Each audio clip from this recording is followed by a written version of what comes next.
Паметникът на съветската армия от години поражда много спорове.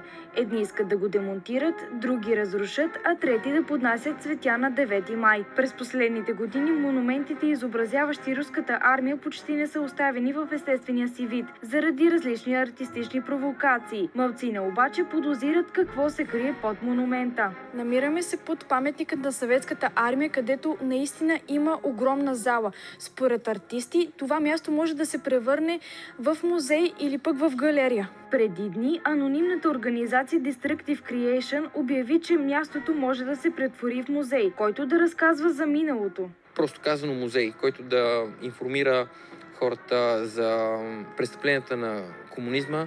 Паметникът е един много добър вариант за такова нещо, защото има голямо пространство под него, тематично място е, няма да бъде съборен и така ще бъде угодено на една част от хората в България. Ще бъде махнато ореола му веднъж за винаги, така ще бъде угодено на другата част от хората.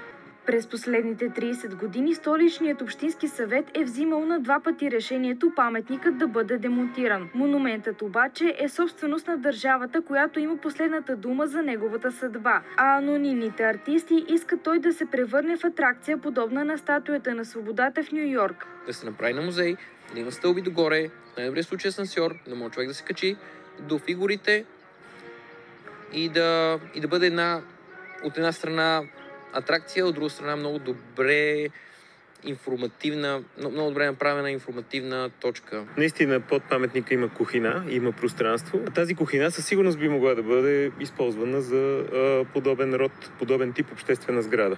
Музейно-експозиционно пространство от обективната гледна точка не мисля, че има някакъв проблем. През годините студентите от Университета по архитектура, строителство и геодезия също са имали творчески решения относно съдбата на паметника. В дипломния си проект Гергана Георгиева защитава идеята пространството под монументалната композиция да бъде превърнато в галерия за съвременно изкуство. Съвременното изкуство деполитизира и деидеологизира това пространство и чрез най-различни намеси, т.е.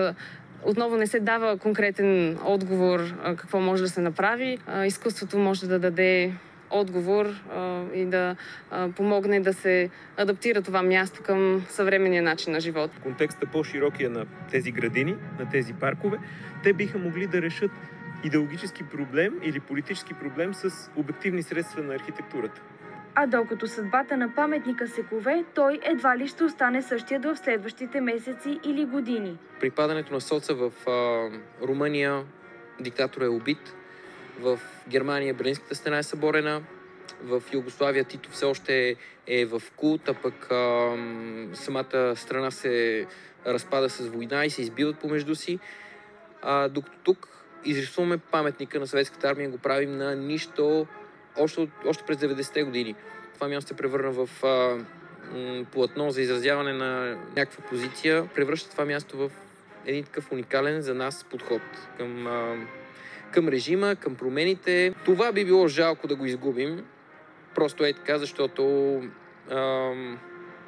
хора, които искат да кажат едно, със събарянето ще кажат съвсем друго. За Евронюс България, Йоана Георгиева.